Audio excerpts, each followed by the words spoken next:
Thank प्रिय विद्यार्थियों, cell biology की अगली क्लास में आप सभी का स्वागत। सेल बायोलॉजी के अंदर हम पढ़ रहे थे कोशिकांग, और कोशिकांग के अंदर हमने माइटोकॉन्ड्रिया पढ़ लिया था। और माइटोकॉन्ड्रिया के बाद अगला जो हमारा कोशिकांग है वो कौन सा है? प्लास्टिड। और प्लास्टिड को आज हम पूरे डिटेल में पढ़ने वाले हैं। एनसीईआरटी को आधार मानते हुए प्लास्टिड को पूरा पढ़ेंगे। प्लास्टिड के अंदर भी इसके 3 प्रकार के प्लास्टिड अपने पढ़ेंगे, और सबसे मुख्य कौन सा है? क्लोरोप्लास्ट। तो प्लास्टिड के जितने भी कंसेप्ट हैं वो अपने इस क्लास में सीखेंगे। तो अपने इस क्लास को स्टार्ट करते हैं प्लास्टिड की क्लास। अगर मैं प्लास्टिड की बात करूं तो ये जो प्लास्टिड है ये किसमें पाया जाता है? पादप कोशिकाओं में पाया जाता है। कौन सी कोशिकाओं में पाया जाता है? ये पादप कोशिकाओं के अंदर प्लास्टिड पाया जाता है। ये एनिमल सेल के अंदर, अपने प्लांट जो कोशिकाएं हैं पादप सेल है उनके अंदर ये पाया जाता है। अब ये जो प्लास्टिड होता है ये 3 प्रकार का होता है। पहला कौन सा है? ल्यूकोप्लास्ट। पहला कौन सा होता है? ल्यूकोप्लास्ट। ल्यूकोप्लास्ट। अब ये जो ल्यूकोप्लास्ट है, ल्यूकोप्लास्ट, अब ये जो ल्यूकोप्लास्ट है, इस ल्यूकोप्लास्ट को अपने हिंदी में बोलते हैं एवर्नी लवक। क्या कहते हैं? एवर्नी लवक। लेकिन आपको जो है वो इसका जो नाम है वो ल्यूकोप्लास्ट याद करना है, एवर्नी लवक नाम आपको याद नहीं करना। सबसे पहला कौन सा हमारा ल्यूकोप्लास्ट है। ल्यूकोप्लास्ट को क्या बोलते हैं? अपने एवर्नी लवक कहते हैं। और एवर्नी लवक के बाद अगला कौन सा आता है? क्रोमोप्लास्ट। नेक्स्ट कौन सा आता है? क्रोमोप्लास्ट। क्रोमोप्लास्ट को अपने बोलते हैं वर्णी लवक। क्रोमोप्लास्ट को क्या बोलते हैं? अपने वर्णी लवक, क्रोमोप्लास्ट। लेकिन आपको भी इसका जो नाम है वो क्रोमोप्लास्ट याद करना है, वर्णी लवक आपको इसका नाम याद नहीं करना है। क्योंकि एग्जाम के अंदर जो आपके क्वेश्चन आएगा वो ये आएगा कि क्रोमोप्लास्ट क्या होता है, इसके कार्य लिखो, या क्रोमोप्लास्ट क्या होता है, निम्न में से क्रोमोप्लास्ट क्या काम करता है, ये सब आएगा। ठीक है। उसके बाद क्या आता है आपका? क्लोरोप्लास्ट। ये सभी अपने जानते हैं क्लोरोप्लास्ट। अगर अपने क्लोरोप्लास्ट की बात करें तो क्लोरोप्लास्ट को अपने हिंदी में बोलते हैं हरित लवक। क्या बोलते हैं? हरित लवक। तो ये 3 प्रकार के प्लास्ट होते हैं। कितने प्रकार के? 3 प्रकार के। कौन कौन से हैं प्रिय विद्यार्थियों? सबसे पहले ल्यूकोप्लास्ट, सेकंड नंबर पर क्रोमोप्लास्ट, और थर्ड नंबर पर क्या आता है? क्लोरोप्लास्ट। ठीक है। ये 3 प्रकार के लवक होते हैं। इन तीनों को अपने डिटेल में पढ़ेंगे। एग्जाम में आने वाले जितने भी क्वेश्चन है वो सब यहाँ से अपने सोल्व करने का प्रयास रहेगा। ठीक है। सबसे पहले अगर अपने बात करते हैं तो सबसे पहले बात करेंगे ल्यूकोप्लास्ट की। सबसे इंपॉर्टेंट अगर मैं बताऊं इनमें सबसे इंपॉर्टेंट प्रिय विद्यार्थियों क्लोरोप्लास्ट है। यहाँ से बहुत प्रश्न आता है क्योंकि क्लोरोप्लास्ट के अंदर पौधे क्या करते हैं? प्रकाश संश्लेषण की प्रक्रिया को संपन्न करते हैं। तो सबसे पहले अपने कौन सा पढ़ने वाले हैं? ल्यूकोप्लास्ट। सबसे पहले क्या पढ़ रहे हैं? ल्यूकोप्लास्ट। अब यहाँ से ल्यूकोप्लास्ट के 2 तरह के क्वेश्चन बनते हैं। पहला क्वेश्चन तो ल्यूकोप्लास्ट का ये बनेगा कि इसका कार्य क्या है, ये क्या काम करता है। और दूसरा क्वेश्चन ये बनता है इसके कितने प्रकार हैं। तो अगर मैं बात करूं प्लास्ट की, और इसमें से किसकी बात करूं? ल्यूकोप्लास्ट की, तो ल्यूकोप्लास्ट का जो काम है वो है भोजन का संग्रहण। तो क्या काम है इसका? भोजन का संग्रहण। ये क्लोरोफिल या ये अपने आपके भोजन के निर्माण का काम नहीं करता, ये प्रकाश संश्लेषण का काम नहीं करता, ये भोजन का संग्रहण क्या करता है? ये क्या करता है? भोजन का संग्रहण करने का काम करता है। फूड स्टोरेज का जो काम है वो किसका? आपके ल्यूकोप्लास्ट का है। देखो ये जो आपका क्लोरोप्लास्ट है ना, ये भोजन के निर्माण का काम करता है। आपने सभी ने पढ़ा होगा प्रकाश संश्लेषण की जो प्रक्रिया है वो कहाँ पर संपन्न होती है? क्लोरोप्लास्ट के अंदर। लेकिन ल्यूकोप्लास्ट जो है ना वो भोजन निर्माण नहीं करके किसका काम करता है? भोजन संग्रहण का काम करता है, फूड स्टोरेज का काम करता है। इतना तो हमने पढ़ लिया। अब उसके बाद अगर मैं बात करूं तो इसके 3 प्रकार हैं। कितने प्रकार हैं? 3 प्रकार हैं। कार्य हमने देख लिया, इसका प्रकार आते हैं। पहला आता है अमाइलोप्लास्ट। क्या आता है पहला? अमाइलोप्लास्ट। ये नाम भी आपको इंग्लिश में ही याद करना है। अमाइलोप्लास्ट इसको पढ़ना है, और आपको ये जरूर याद करना है। यहाँ से जेट के अंदर एक बार प्रश्न आया हुआ है कि अमाइलोप्लास्ट का क्या काम है। देखो यहाँ देखो एग्जाम के अंदर 3 तरह के क्वेश्चन आते हैं, इजी, मॉडरेट और टफ। अगर इजी क्वेश्चन आएगा तो यहाँ से कोई पूछ लेगा कि ल्यूकोप्लास्ट क्या होता है, या प्लास्टिड के प्रकार कौन कौन से हैं, या क्लोरोप्लास्ट में से हल्का सा प्रश्न पूछ लिया उसने कि स्ट्रोमा क्या है, ग्रेना क्या है। लेकिन अगर वो मॉडरेट क्वेश्चन पूछेगा तो ये पूछेगा कि ल्यूकोप्लास्ट का क्या काम है, वो पूछ लेगा आपके क्रोमोप्लास्ट का क्या काम है। लेकिन अगर टफ क्वेश्चन आता है तो वो क्रोमो ल्यूकोप्लास्ट से भी आगे चला जाता है ल्यूकोप्लास्ट के प्रकार में। तो अगर इजी क्वेश्चन है तो वो क्लोरोप्लास्ट के बारे में पूछ रहे हैं या प्लास्टिड के बारे में पूछ रहे हैं। मॉडरेट में क्या पूछ रहे हैं, ल्यूकोप्लास्ट का काम क्या है, भोजन संग्रहण। लेकिन अगर टफ क्वेश्चन आता है तो आपको ये ध्यान में रखना है कि ल्यूकोप्लास्ट के भी जो प्रकार है ना, वहां से क्वेश्चन उठाए जाएंगे। और आप सभी को पता है प्रिय विद्यार्थियों कि अगर आप एग्जाम को टारगेट कर रहे हो तो एग्जाम के अंदर आपको वो क्वेश्चन भी करने हैं जो आपको कंपटीशन से आगे लेके जाते हैं, यानी टफ क्वेश्चन भी आपको करने हैं जो आपको दूसरे बच्चों से आगे लेके जाएंगे। और वैसा ही क्वेश्चन ये है। अगर मान लो उसने पूछा कि क्लोरोप्लास्ट का काम बताओ तो कोई भी बच्चा कर देगा। लेकिन उसने पूछा कि अमाइलोप्लास्ट क्या काम करता है, तो वहां पे क्वेश्चन आता है। अमाइलोप्लास्ट के बाद आता है आपका इलियोप्लास्ट।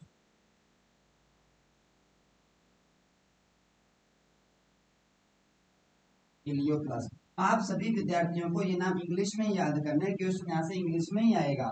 अमाइलोप्लास्ट क्या होता है, इलियोप्लास्ट क्या होता है, और एक आपका इसके अंदर आ जाता है एल्यूरोप्लास्ट। ठीक है, कौन सा आता है इसका, एल्यूरोप्लास्ट। एल्यूरोप्लास्ट, आप सभी को पहले तो ये तीन नाम पता होने चाहिए।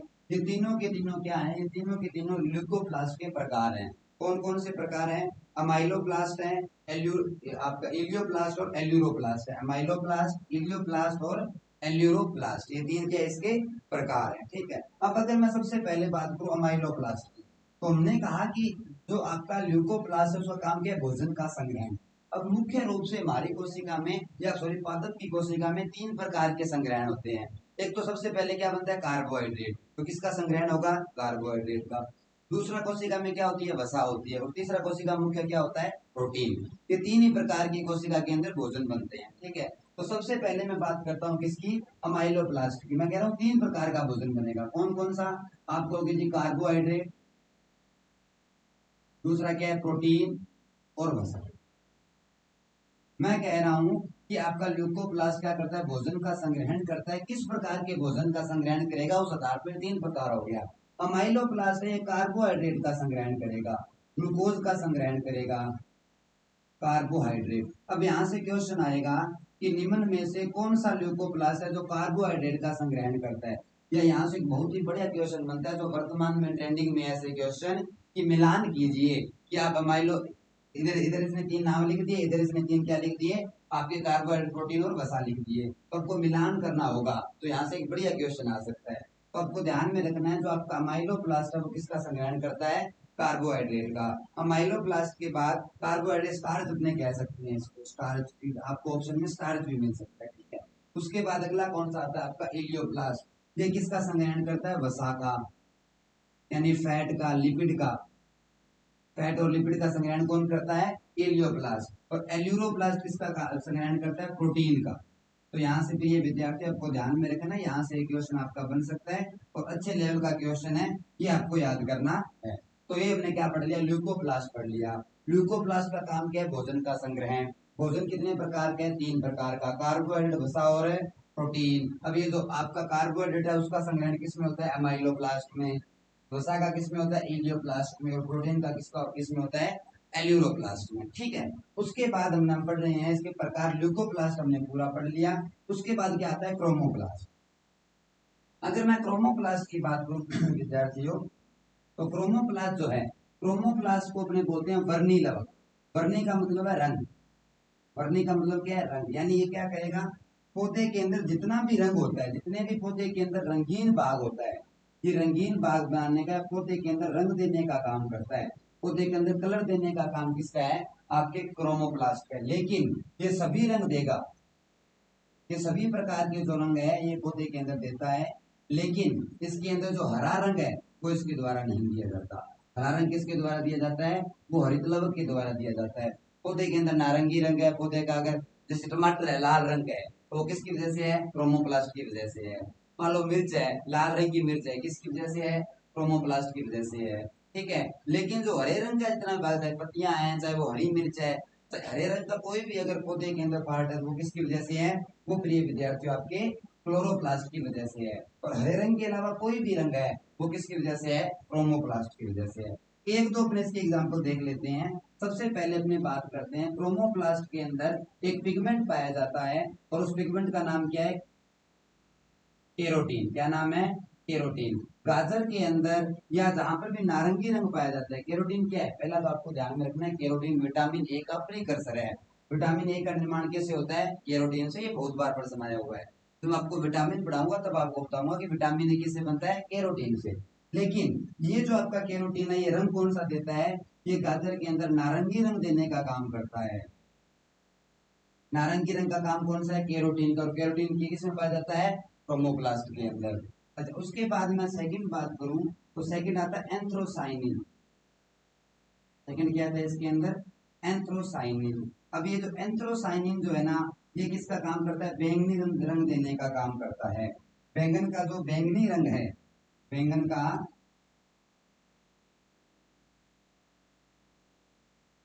तो आपके ब्रिंजल का बैंगनी रंग जो है वो आपके किसकी वजह से है?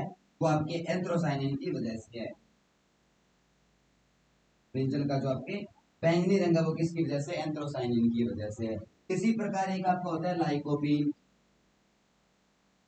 अब ये जो लाइकोपीन है, ये क्या करता है? टमाटर में लाल रंग देने का काम करता है। लाइकोपीन का काम क्या है? टमाटर में लाल रंग। टमाटर का जो लाल रंग है वो किस पिगमेंट की वजह से है? वो लाइकोपीन की वजह से। और लाइकोपीन किस में होगा? क्रोमोप्लास्ट में। टमाटर में लाल रंग देने का काम करता है। ठीक है। उसी के बाद एक आता है एंथ्रोसाइनिन। एंथ्रोसाइनिन मैंने आपको करवा दिया। ठीक है। तो ये क्या हो गया? आपके कैरोटीन, एंथ्रोसाइनिन और लाइकोपीन। ये तीन क्या हो गया? आपके क्रोमोप्लास्ट हैं जो क्या काम करते हैं? रंग देने का काम करते हैं। ठीक है। अच्छा, उसके बाद अपना सबसे इंपॉर्टेंट पोर्शन बचता है। दो हमने पढ़ लिए, ल्यूकोप्लास्ट पढ़ लिया और क्रोमोप्लास्ट पढ़ लिया। ठीक है। इनके अपने कार्य पढ़ लिए और इनके अंदर जो भी इंपॉर्टेंट इन्फॉर्मेशन वो पढ़ ली। अब उसके बाद अगला आता है, वो कौन सा आता है? आपका क्रोमोप्लास्ट पूरा हो गया। उसके बाद कौन सा आता है? आपका क्लोरोप्लास्ट। सबसे इंपॉर्टेंट जो है, यहाँ पर सबसे ज्यादा क्वेश्चन आते हैं, जो पूरा डिटेल में समझना है, वो क्या पढ़ना है हमें? क्लोरोप्लास्ट। तो हम कब क्लोरोप्लास्ट स्टार्ट कर रहे हैं? ठीक है। क्लोरोप्लास्ट क्या है? दो झिल्लियों से घिरा हुआ कोशिकांग है। एक डबल आपका मेम्ब्रेन बाउंड सेल ऑर्गेनेल है। दो झिल्लियों से घिरे हुए कौन कौन से कोशिकांग है? मैं पहले भी आपको बता चुका हूं, माइटोकॉन्ड्रिया, क्लोरोप्लास्ट और न्यूक्लियस। ये तीन क्या होते हैं? आपके दो झिल्लियों से घिरे हुए कोशिकांग है। झिल्ली रहित कोशिकांग कौन सा है? वो आप मुझे कमेंट सेक्शन में बताना कि झिल्ली रहित कोशिकांग ये है। ठीक है। सबसे पहले बात करते हैं क्लोरोप्लास्ट की संख्या। क्लोरोप्लास्ट जब भी आप पढ़ रहे हो, तीन चीजें आपको पता होनी चाहिए: संख्या, इसका आकार और इसकी संरचना। सबसे इंपॉर्टेंट है इसकी संरचना, जो हमें प्रकाश संश्लेषण के अंदर भी हेल्प करेगी। सबसे इंपॉर्टेंट क्या है? इसकी संरचना, जो हमें प्रकाश संश्लेषण के अंदर भी हेल्प करने वाली है। ठीक है। सबसे पहले मैं इसकी संख्या की बात करूं तो ये क्या है? अलग अलग कोशिका, अलग अलग जो पौधों के अंदर इसकी अलग अलग संख्या पाई जाती है। अगर मैं उच्च पौधों की बात करता हूँ, कुछ पौधे कौन से होते हैं? कुछ पौधे वो जो आपके वर्गीकरण के अंदर सबसे ज्यादा विकसित हैं। और सबसे ज्यादा विकसित कौन से? एंजियोस्पर्म। आप जो पौधों का वर्गीकरण को जो पढ़ोगे तो आप पढ़ोगे कि वहां पर पौधों को अलग अलग भागों में वर्गीकृत किया गया है। जैसे आपका शैवाल, एल्गी हो गया, आपका ब्रायोफाइटा, टेरिडोफाइटा, एंजियोस्पर्म और जिम्नोस्पर्म और एंजियोस्पर्म। तो एंजियोस्पर्म है वो कौन से पौधे आते हैं? उच्च पौधे। तो एंजियोस्पर्म के अंदर एक कोशिका के अंदर, एक कोशिका के अंदर 20 से लेकर 40 क्या हो सकते हैं? क्लोरोप्लास्ट हो सकते हैं। 20 से 40 क्लोरोप्लास्ट पर सेल। एक कोशिका के अंदर कुछ पौधों में, एंजियोस्पर्म के जो पौधे हैं उन पौधों की एक कोशिका के अंदर 20 से 40 क्या पाए जा सकते हैं? 20 से 40 क्लोरोप्लास्ट पाए जाते हैं। ठीक है। लेकिन आपको पता है कि शैवाल भी क्या करते हैं? प्रकाश संश्लेषण का काम करते हैं। तो एक आपका शैवाल होता है क्लेमाइडोमोनास। शैवाल का नाम क्या है प्रिय विद्यार्थियों? क्लेमाइडोमोनास। ये जो क्लेमाइडोमोनास नाम का शैवाल जो है, क्लेमाइडोमोनास, इस शैवाल के अंदर केवल एक कोशिका के अंदर एक क्लोरोप्लास्ट पाया जाता है, 1 इन पर सेल। अब देखो, संख्या के अंदर भी बहुत विभिन्नताएं हैं। क्लोरोप्लास्ट एक कोशिका में कितने होंगे? उच्च पौधों के अंदर एक कोशिका में एवरेज 30 से 40। कुछ पौधों से मतलब एंजियोस्पर्म। एंजियोस्पर्म का मतलब हम एग्रीकल्चर में जिन पौधों की मुख्यतः स्टडी करते हैं, जैसे आपका चावल हो गया, मूंग, मोठ, जितनी भी फसलें हैं आपकी, जितने भी फ्रूट है, जितनी भी सब्जियां हैं, सारे कैसे पौधे हैं? उच्च श्रेणी के पौधे हैं, यानी एंजियोस्पर्म है। उसके अंदर एक सेल में कितने होते हैं? 20 से 40। लेकिन क्लेमाइडोमोनास नाम का एक शैवाल है, ये एल्गी है, और इस शैवाल में कितने होते हैं? इस शैवाल में प्रिय विद्यार्थियों एक कोशिका के अंदर एक क्लोरोप्लास्ट होता है। ठीक है। ये तो बात आ गई इसकी संख्या की। उसके बाद अपने इसके आकार की बात करते हैं। तो अगर अपने इसकी आकार की बात करें, यहां से भी एक महत्वपूर्ण क्वेश्चन बनता है प्रिय विद्यार्थियों। अगर अपने इसके आकार की बात करते हैं तो इसका जो आकार है वो 4 माइक्रोमीटर से 5 माइक्रोमीटर होता है। और जो आपका क्लोरोप्लास्ट है ये आपकी पादप कोशिका की सबसे बड़ी आपका जो पादप कोशिका है उसकी सबसे बड़ी आपका कोशिकांग है। यानी आकार के अंदर क्लोरोप्लास्ट क्या है, पादप कोशिका का सबसे बड़ा कोशिकांग है। सबसे छोटा कोशिकांग कौन सा है, राइबोसोम। ये सबसे बड़ा कोशिकांग है पादप कोशिका का।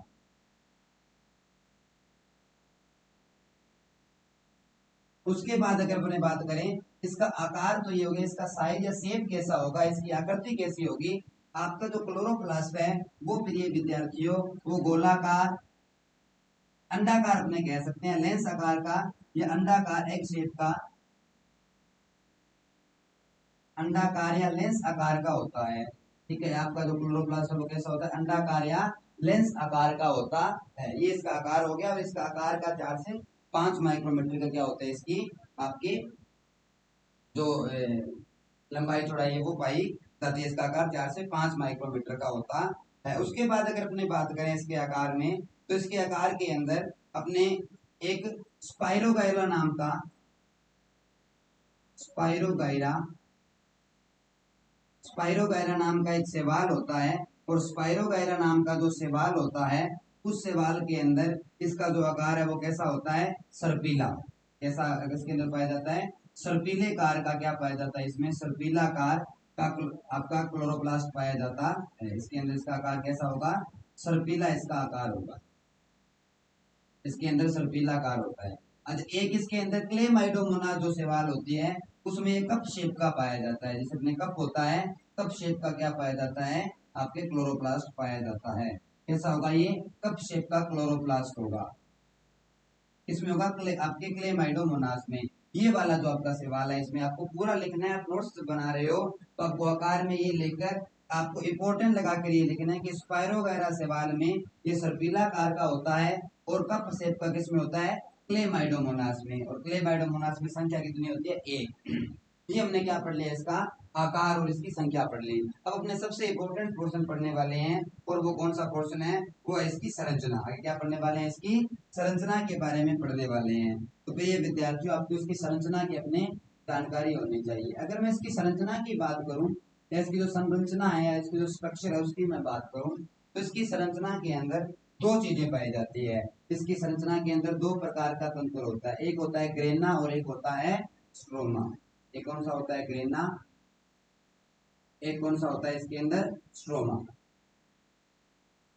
एक स्ट्रोमा। अभी मैं इसकी आपको संरचना बना के डायग्राम के थ्रू अपने समझेंगे। एक इसमें स्ट्रोमा पाया जाता है। ठीक है, सबसे पहले अपने इसका डायग्राम बनाते हैं। अगर मैं इसका डायग्राम बनाता हूं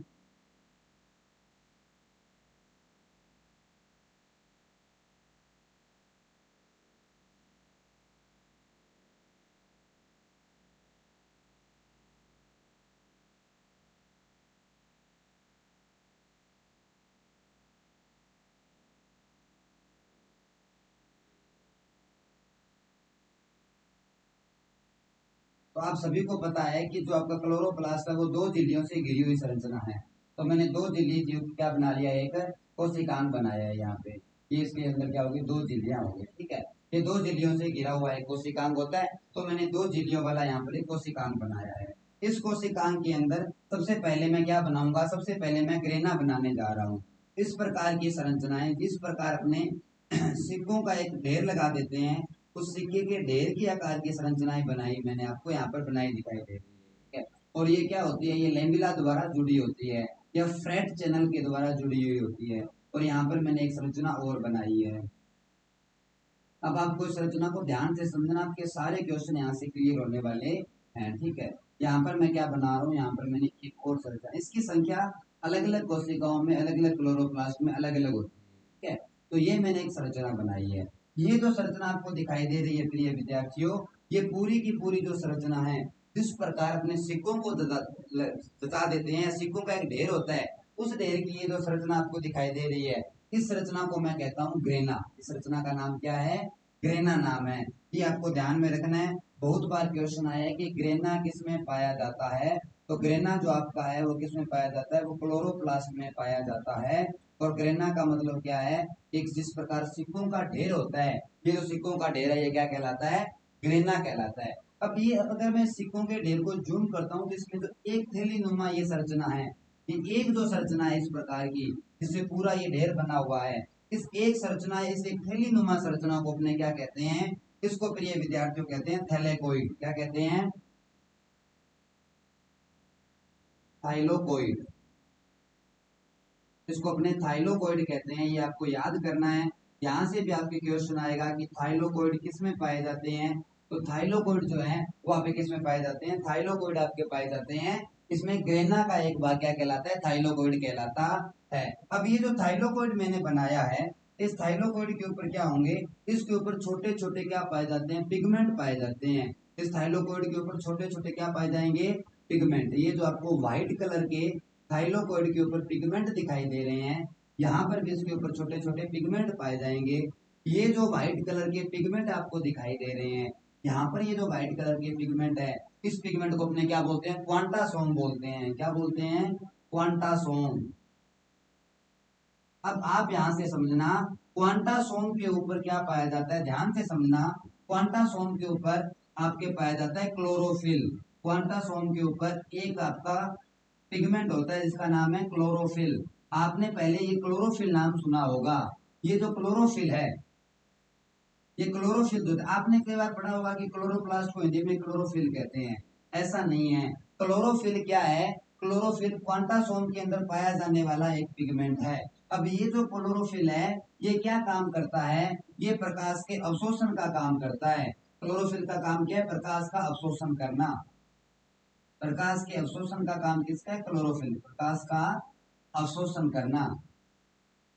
और यहां से क्वेश्चन आएगा कि प्रकाश का अवशोषण क्लोरोप्लास्ट के कौन से भाग में होता है। अब यहाँ से आप जोड़ते चलो, प्रकाश का अवशोषण कौन करेगा, क्लोरोफिल। क्लोरोफिल किस में पाए जाते हैं, क्वांटासोम में। क्वांटासोम किसके ऊपर है, थैलेकोइड के ऊपर। और थैलेकोइड से क्या बनता है, ग्रेना। इसका मतलब है प्रकाश का अवशोषण कहां पर होगा, ग्रेना में। अब जब आप प्रकाश संश्लेषण पढ़ोगे, जब आप प्रकाश संश्लेषण पढ़ोगे तो प्रकाश संश्लेषण दो विक्रियाओं में पूरा होता है। एक को बोलते हैं लाइट रिएक्शन यानी प्रकाशीय विक्रिया, और दूसरी होती है डायरेक्ट रिएक्शन यानी अप्रकाशीय विक्रिया। तो प्रश्न आता है, और बहुत बार प्रश्न आया हुआ है जेट और सीयूटी और नीट तक एग्जाम के अंदर, क्या क्वेश्चन आया हुआ है कि प्रकाशीय जो विक्रिया होती है वो कहां पर संपन्न होती है और अप्रकाशीय विक्रिया कहां पर संपन्न होती है। तो कोशिका के अंदर प्रकाशीय विक्रिया वहीं पर संपन्न होगी जहां पर प्रकाश का अवशोषण हो रहा है, और प्रकाश का अवशोषण कौन कर रहा है, क्लोरोफिल। तो ये जो क्लोरोफिल है किसमें है, ग्रेना में। तो आपकी कोशिका के अंदर प्रकाशीय विक्रिया कहां पर संपन्न होती है, ग्रेना के अंदर।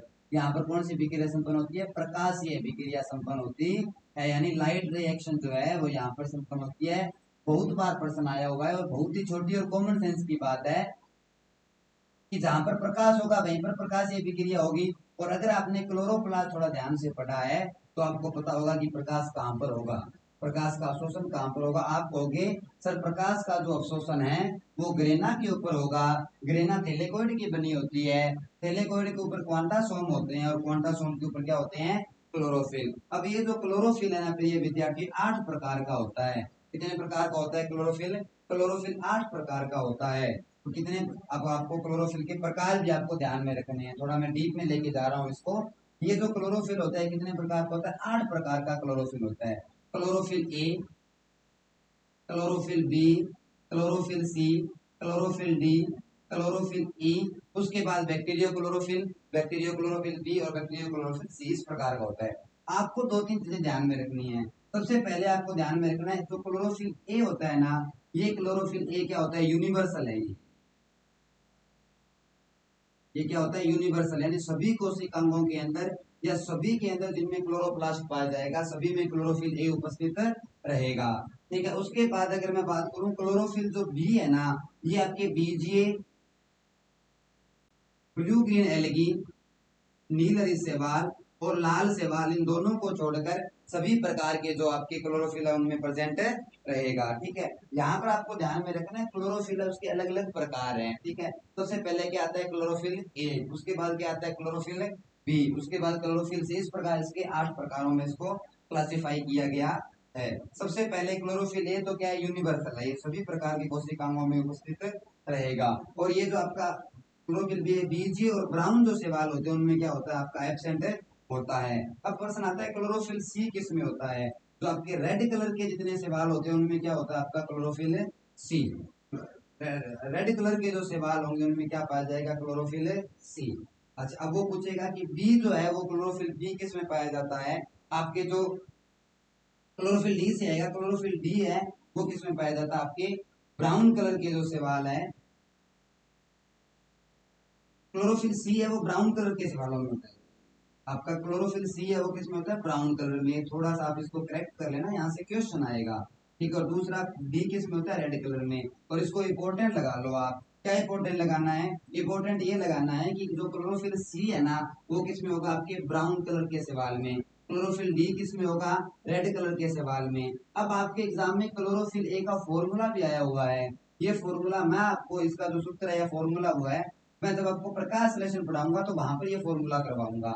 अगर आपको ये फॉर्मूला याद है तो आप मुझे कमेंट सेक्शन में बताइए कि क्लोरोफिल ए का क्या फॉर्मूला है। ये जेट में आया हुआ क्वेश्चन है। क्लोरोफिल ए और क्लोरोफिल बी का फॉर्मूला बहुत ही आसान है, लेकिन आप मुझे इसको कमेंट सेक्शन में बताइए, नहीं तो मैं आपको जो प्रकाश संश्लेषण पढ़ाऊंगा तो वहां पर इसको इसकी ट्रिक से करवाऊंगा। यहाँ पर तो बहुत साइड अपने टॉपिक पढ़े जाएंगे, उसको यहाँ पर कवर करेंगे। ठीक है, उसके बाद हम क्या पढ़ रहे थे? हम पढ़ रहे थे कोशिक अपने क्लोरोप्लास्ट की संरचना। क्लोरोप्लास्ट की संरचना हमने ग्रेना पढ़ा। ग्रेना किससे बना होता है? थैलेकोइड से। थैलेकोइड में क्वांटासोम है, क्वांटासोम में क्या है? क्लोरोफिल है। उसके बाद अगर मैं बात करूं तो इसके अंदर एक द्रव पदार्थ पाया जाता है जिसकी मैट्रिक्स है। इस प्रकार कोशिका के अंदर द्रव पदार्थ होता है जैसे अपने क्या बोलते हैं? साइटोप्लाज्म। उसके बाद जिस प्रकार माइटोकॉन्ड्रिया में द्रव पदार्थ होता है इसे अपने क्या बोलते हैं? मैट्रिक्स। उसी प्रकार इसमें भी एक द्रव पदार्थ पाया जाता है, और ये जो द्रव पदार्थ है, इस द्रव पदार्थ का जो नाम है वो क्या नाम होता है? इसे अपने क्या कहते हैं? स्ट्रोमा कहते हैं। क्या कहते हैं? स्ट्रोमा। अब ये जो स्ट्रोमा है ना, इस स्ट्रोमा के अंदर एक तो इसके पास 70S राइबोसोम होता है। ये ध्यान में रखना, कौन सा राइबोसोम होता है? 70S राइबोसोम इसके पास अपना खुद का होता है। और दूसरा इसके पास क्या पाया जाता है? गोलाकार डीएनए पाया जाता है। दूसरा इसके पास क्या होता है? गोलाकार डीएनए, यानी सर्कुलर डीएनए इसके पास होता है। गोलाकार डीएनए इसके पास पाया जाता है। तो ये किसकी संरचना हो गई? ये आपकी संरचना हो गई क्लोरोप्लास्ट की। ठीक है, अब आपके तो ये बाह्य आपकी बाह्य क्लोरोप्लास्ट की भित्ति होगी, आंतरिक भित्ति होगी। ये कॉमन बातें आपको इसके बारे में पता होगा। ठीक है, इसके बारे में ज्यादा पढ़ने का अपना वो नहीं है। अपने संरचना पढ़ रहे थे, संरचना में अपने क्या पढ़ा? अब मैं आपको क्लोरोप्लास्ट है वो अपने रिवाइज करवा देता हूँ। ठीक है, 1 मिनट के अंदर। क्लोरोप्लास्ट की अगर मैं बात करूँ तो क्लोरोप्लास्ट की संरचना की अगर अपने बात करते हैं तो अपने क्लोरोप्लास्ट की संरचना की अगर अपने बात करें तो क्लोरोप्लास्ट जो होता है उसके अंदर दो चीजें पाई जाती है। एक ग्रेना होता है, प्रिय विद्यार्थियों, एक क्या होता है? स्ट्रोमा होता है। जो ग्रेना होता है वो इस प्रकार सिक्कों के एक जची हुई संरचना के समान होता है। जैसे आपने सिक्के बचा के रखे हुए हैं या सिक्कों का जो ढेर होता है उस ढेर के समान क्या दिखाई दे रहा है? यहाँ पर आपको ग्रेना दिखाई दे रहा है। इस ग्रेना का ये जो एक सिक्के की जैसी संरचना है, थैलीनुमा ये जो संरचना है, इसे अपने क्या कहते हैं? थैलेकोइड कहते हैं। थैलेकोइड के ऊपर छोटे छोटे आपको व्हाइट कलर के पिगमेंट दिखाई दे रहे हैं। ये जो पिगमेंट आपको, ये पिगमेंट जो बने होते हैं इन पिगमेंट को बोलते हैं क्वांटासोम। क्या कहते हैं?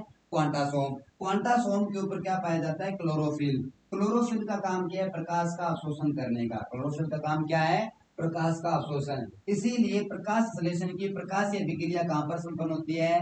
ग्रेना के अंदर। अब ये जो क्लोरोफिल है कितने प्रकार के? 8 प्रकार का। एक तो आपको ध्यान में रखना है, क्लोरोफिल ए जो है ये यूनिवर्सल है, यानी हर एक कोशिका जिसके अंदर क्लोरोफिल होगा वो कौन सा क्लोरोफिल होगा? Chlorophyll A. क्लोरोफिल बी की बात करूं तो क्लोरोफिल बी है, ये बीजीय में अनुपस्थित होता है और सभी में उपस्थित होता है। उसके बीजीय में अनुपस्थित रहेगा, बाकी सभी में अनुपस्थित रहेगा, उपस्थित रहेगा। सी की बात करूं तो सी ब्राउन कलर के जो सवाल होते हैं यहाँ से प्रश्न आ सकता है कि ब्राउन सवालों में कौन सा क्लोरोफिल पाया जाता है? तो सी। डी जो है वो आपके किस में पाया जाता है? रेड जो सवाल होते हैं रेड कलर के, उनमें कौन सा पाया जाता है? आपका डी। इस प्रकार हमने क्लोरोप्लास्ट के अंदर ग्रेना पोर्शन कवर किया। ग्रेना के बाद ये जो आपको द्रव पदार्थ दिखाई दे रहा है ये क्या कहलाता है? स्ट्रोमा। स्ट्रोमा के अंदर एक तो 70 राइबोसोम पाया जाता है जो खुद माइटोकॉन्ड्रिया का है, और एक क्या पाया जाता है? इसका डीएनए। इस प्रकार ये क्या हो गई आपकी माइटोकॉन्ड्रिया क्लोरोप्लास्ट की संरचना हो गई। अब आपकी जो लाइट रिएक्शन है ये कहां पर संपन्न हो रही है? ग्रेना के अंदर। और डायरेक्ट रिएक्शन कहां पर संपन्न होगी? स्ट्रोमा में। ये क्वेश्चन बहुत बार आया हुआ है कि डायरेक्ट रिएक्शन कहां पर संपन्न होती है? अपधारक रिएक्शन कहाँ पर संपन्न होती है, स्ट्रोमा के अंदर संपन्न होती है। तो ये हमारा क्या था, क्लोरोप्लास्ट था। इस प्रकार हमने क्लोरोप्लास्ट की संरचना और इसके कार्य देख लिए। कार्य आप सभी को पता ही है, प्रकाश संश्लेषण का काम करता है क्लोरोप्लास्ट, ठीक है। अब अपने इसको एक बार थोड़ा देख लेते हैं, हमने क्या पढ़ा है आज की क्लास में। हमने क्लास में पढ़ा है, आज हमने स्टार्ट किए थे प्लास्टिड। क्या स्टार्ट किया था, प्लास्टिड। प्लास्टिड कितने प्रकार के पढ़े, हमने 3 प्रकार के प्लास्टिड पढ़े हैं। ल्यूकोप्लास्ट जो होता है, ल्यूकोप्लास्ट को अपने क्या करता है, ये भोजन के संग्रहण का काम करता है। और ये 3 प्रकार का होता है, अमाइलोप्लास्ट, इलियोप्लास्ट और एल्यूरोप्लास्ट। अमाइलोप्लास्ट किसका संग्रहण करता है, कार्बोहाइड्रेट यानी स्टार्च का। वसा किसका काम करता है, आपके वसा का संग्रहण कौन करता है, इलियोप्लास्ट। एल्यूरोप्लास्ट किसका संग्रहण करता है, प्रोटीन का। उसके बाद हमने पढ़ा कि क्रोमोप्लास्ट का काम वर्णी लवक है, ये पौधों के अंदर रंग देने का काम करता है। हरे रंग के अलावा जितना भी रंग है वो कौन देते हैं, आपके क्रोमोप्लास्ट। कैरोटीन वगैरह हमने इसमें पढ़ लिए। उसके बाद हमने क्या पढ़ा, क्लोरोप्लास्ट पढ़ा, इसके आकार पढ़ लिए। कुछ पादपों के अंदर ये कितनी संख्या में होते हैं वो हमने पढ़ लिए। और उसके बाद हम क्या पढ़ रहे हैं, उसके बाद हमने पढ़ी थी इसकी संरचना, और ये हमने इसकी क्या पढ़ ली, पूरी संरचना पढ़ ली। तो इसी के साथ अपने आज की क्लास को यहीं पे कंप्लीट करते हैं। अगर आपको क्लास अच्छी लगी हो तो आप इसको लाइक कीजिए, अपने दोस्तों तक शेयर कीजिए और चैनल को सब्सक्राइब कीजिए। और इसी प्रकार हमसे जुड़े रहिए। कोई भी अगर आपका हमसे रिलेटेड कोई क्वेश्चन हो, कोई डाउट हो, कोई भी आपका सजेशन हो तो आप हमें कमेंट सेक्शन में बता सकते हैं। जय हिंद, जय भारत।